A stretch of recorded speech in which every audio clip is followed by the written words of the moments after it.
The New York Botanical Garden is an iconic living museum, a major educational institution, and a renowned plant research and conservation organization. The tram makes a complete loop of the garden grounds, taking about 30 minutes. The trip offers an overview of the garden's collections and activities that support our mission to study, showcase, and save the plants of the world. Along the way, we will point out important and interesting plants, trees, buildings, and landmarks, as well as discuss the history and other features of the garden. We encourage you to hop off at any of the tram stops and explore on your own. You can always get back on board or continue your visit on foot. As you explore, we ask that you stay on the paths to help us preserve the fragile ecosystem and keep it healthy for generations to come. Your tram driver and attendant can provide directions to points of interest and answer questions about the garden. And we hope that you'll participate in one of today's programs or walking tours listed in the daily handout. A reminder, please remain seated and keep your hands and feet inside the tram while we're in motion. We thank Con Ed for its sponsorship of greening the garden and garden trams, which are fueled with clean, natural gas. Enjoy your ride. York Botanical Garden was founded in 1891 and has been an oasis of beauty and learning for generations of visitors. The Botanical Garden encompasses 250 acres and is home to more than 1 million living plants. It is one of the foremost gardens in the world and was named a National Historic Landmark in 1967. Just up the hill on Side B, past the large rock outcropping, is the Rock Garden.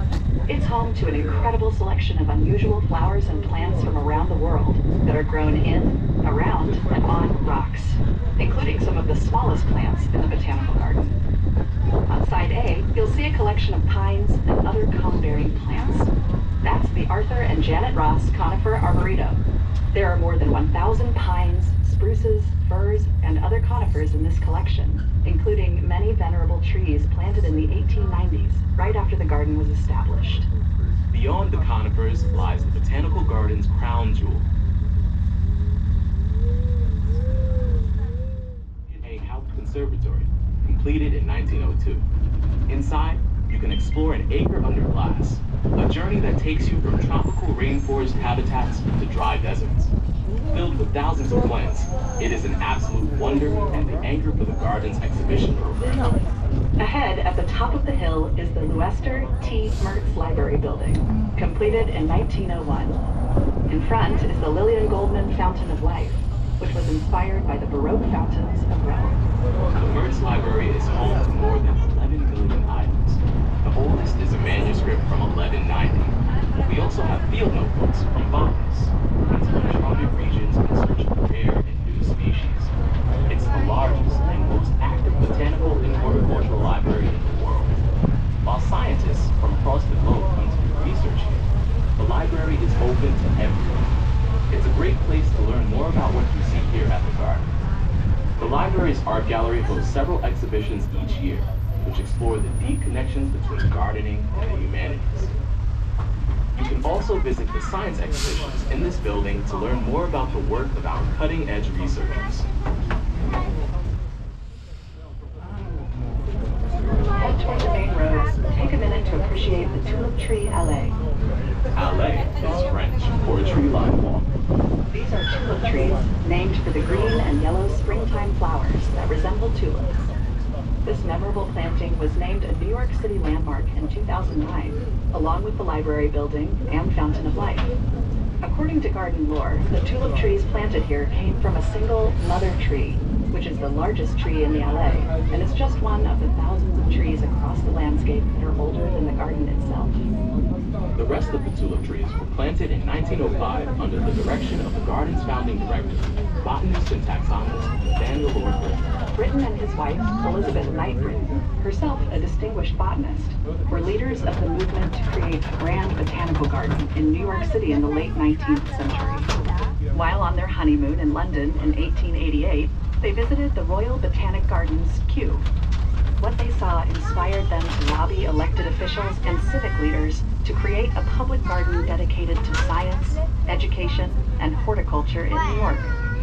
The Britons were successful, and in 1891, the New York State Legislature incorporated the New York Botanical Garden. Soon after, the couple selected this site, which featured a 50-acre old-growth forest surrounded by fields and pastures. In 1895, landscape architect Albert Fox, co-designer of Manhattan Central Park, created a master plan for the garden to allow for the planting of beautiful and diverse collections, while preserving the natural beauty of the landscape. More than 125 years after its founding, the garden staff remained dedicated to preserving the natural and horticultural beauty of the landscape.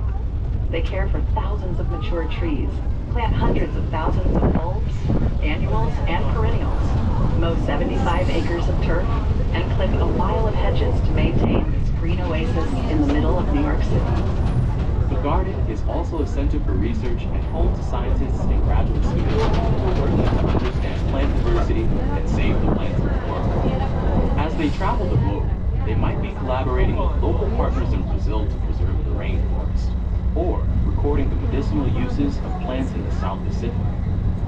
Closer to home, they document native plant species in the Hudson Valley and Central Park. NYBG scientists have written hundreds of books, from field references to a handbook of poisonous plants used in hospital emergency rooms. Many of our scientists work in the garden's Pfizer Plant Research Laboratory and the William and Linda Steer Herbarium. The Steer Herbarium is the second largest herbarium in the world. It houses approximately 8 million dried, pressed plant specimens, including some dating to the 1700s, which are used by scientists to identify new species and document where plants grow.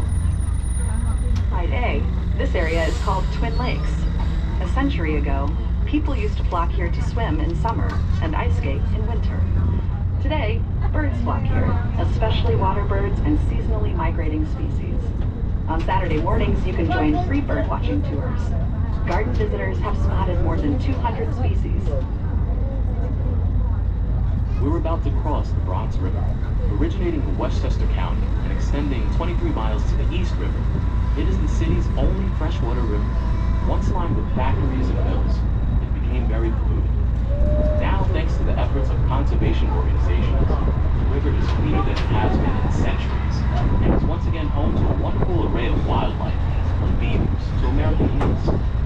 Just downstream from here, the Bronx River cuts a dramatic gorge through the 50-acre Thane family forest, the largest surviving stand of uncut first-growth forest in New York City.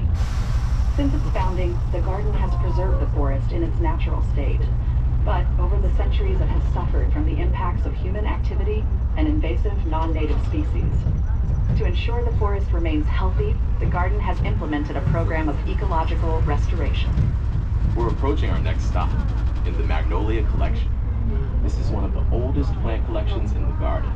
The first trees were planted here in the early 1900s. When they flower in early spring, the magnolias create an unforgettable spectacle. Magnolia Collection is just one of many tree collections in the garden. More than 30,000 trees, ranging from centuries-old titans to newly planted saplings, grow across the landscape. We're now passing through the oak collection, which includes oaks from Europe, Asia, and North America. Oaks are among the most economically and ecologically important trees in the world. The wood is used to build fine furniture and wine casks. Deer, chipmunks, rabbits, squirrels, and many other mammals feast on the acorns. The leaves are an important source of food for the caterpillars and other insects that, in turn, are consumed by the many birds found in the garden. The living plant collections serve the garden's mission as a museum of plants. Scientists and students use these collections to learn about the diversity and adaptability of the plant kingdom. Gardeners can visit throughout the year and observe how different species and cultivated varieties change with the seasons. Our curators constantly evaluate the collections and search out interesting new varieties to add. We are just about to pass the green zone at the top of the hill on side A. That's the home of the Green Materials Recycling Center, funded by generous public and private donors. It's where we compost all the leaves, grass clippings, spent flowers, and other material generated as we care for the garden. We use the compost we create to improve our soil and feed our plants, which helps to reduce the amount of chemical fertilizers needed to help our plants thrive. On the same hill on side A is the East Gate. This area, which is made accessible by the Ann Hubbard Bridge, was completely redesigned in 2017. It It now provides improved daytime access to the garden for our neighbors and visitors who arrive there by subway. We're coming up to our next stop, the Edible Academy. This unique place was completed in 2018 and brings together the Ruth Ray Howell Family Garden, which has been located on this site for more than 30 years, with new year-round facilities that offer life-changing programs for local children and their families. It's a place where kids can dig in the soil, play with worms, learn what it takes to make a garden thrive, and maybe even want to eat their vegetables. Cooking demonstrations offer plenty of nutritious fun for adults and kids alike. Land the New York Botanical Garden occupies was once owned by the family of Pierre Lorillard, who made his fortune in the tobacco industry. Several historic buildings from the Lorillard estate remain today, including the large stone stable on side A and the nearby gatehouse, as well as the stone mill. On side B is the cherry collection. Be sure to visit in early April when the trees transform the valley with fluffy clouds of pink and white. On the other side of the road is the Byrne family Lilac Collection, which was completely restored in 2016. In late April, this whole area becomes a sea of color, from white and pale blue to lavender and deep dark purple, and the fragrance is incredible. Just past the Lilac Collection is the award-winning Peggy Rockefeller Rose Garden. Hop off here, and you can wander through the nearly 4,000 roses, ranging from heirloom varieties cherished by French Empress Josephine to modern selections, chosen for their beauty, fragrance, and disease resistance. The roses begin flowering in late May, peaking in June and September. In some years, we have even had roses blooming in early December. Rose Garden was designed in 1916 by pioneering landscape architect Beatrix Ferrand, a leader in her profession in the early 20th century. Ferrand's vision for the site wasn't fully realized until 1988, when David Rockefeller helped NYBG complete this garden in honor of his wife, Peggy, who loved roses. Pavilions mark. We are passing. Right ahead is the Adam R. Rose and Peter R. McQuillan Horticulture Operations Center, the headquarters for the horticulture staff who care for the garden's trees and historic landscape. We are going to stop on the bridge up ahead, overlooking another scenic section of the Bronx River. As we approach this stop, you can't miss the Lillian and Amy Goldman stone mill on side B. The Lorillard family once used this mill to create snuff, a popular alternative to smoking tobacco. Yes, the stuff that made people sneeze. Built in 1840, it is a National Historic Landmark and a New York City landmark.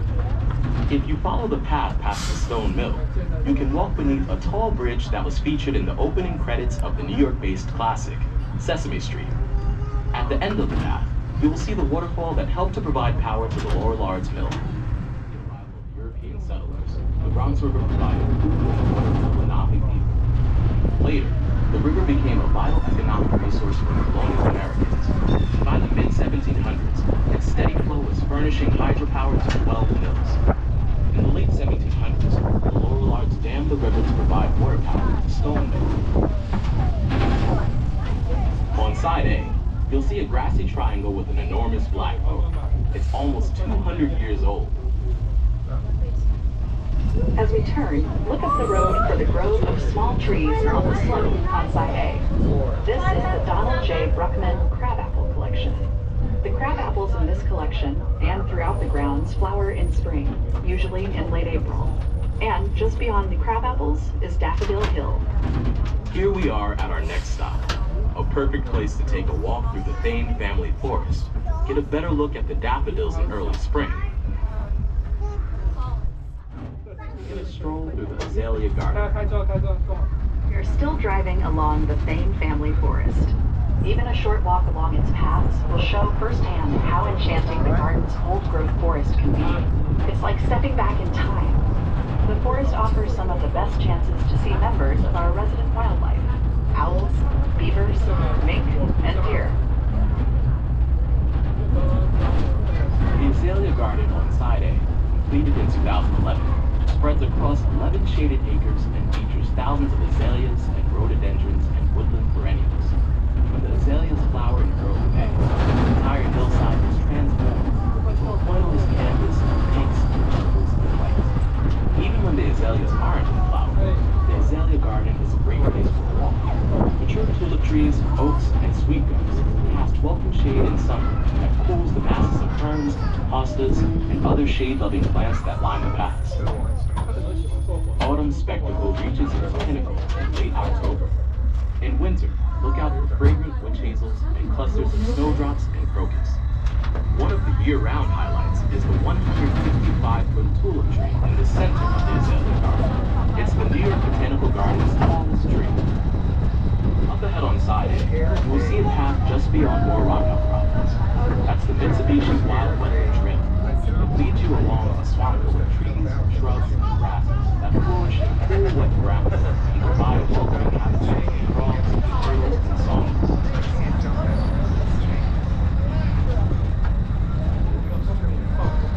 Ahead, on side B, is the Native Plant Garden, a gift of the Levy Foundation in 2013. With everything from shaded woodlands to open meadows to lush wetlands, it flourishes in every season. It is full of both familiar and more unexpected plants native to the northeast region of this continent, including prickly pears, which are a type of native cactus. The plants in this garden provide food and habitat to birds, butterflies, and other wildlife. And back on side A is the colorful entrance to the Everett Children's Adventure Garden. Hands-on activities and experiments for kids of all ages add another level of fun to discovering, exploring, and experiencing nature. We're back at the Leon Levy Visitor Center. Here you can find information about the garden programs and events, stop for refreshments, and visit the NYBG shop. If you haven't yet visited the Enid A. Haupt Conservatory, it's just a short walk from here. To our current garden members, thank you for your support. We love it when you visit. If you're not a member, join today. We can credit a portion of today's ticket toward a membership. See any ticket window for more details. And remember, we could only show you a fraction of the Botanical Garden's riches on the tram ride today. We invite you to head out on your own to explore. No matter the time of year, beauty, excitement, and surprises await you here at the New York Botanical Garden.